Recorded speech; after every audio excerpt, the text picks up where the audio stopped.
makes my lips fuller.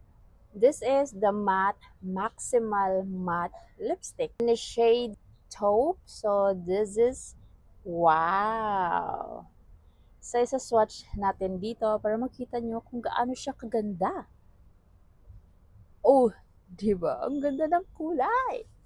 Tapos, ayan. Wait lang. Ayan. Wow. Pigmented, and tignan nyo yung lips ko. It makes my lips fuller. Ang ganda ng shade na to, guys. Oh my God. Super nice. So,